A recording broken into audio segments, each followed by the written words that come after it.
амандасудың екі түрі. Біріншісі ни хао. Бұл жерде ни, мынау, үшінші тон. Хао, үшінші тон. Екі үшінші тон келгенде, біреуі екінші тонға айналып кетеді. Ни хао болады.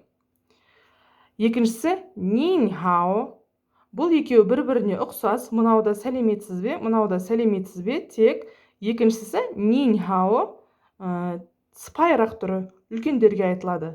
Ни хао, ни хао, нин хао.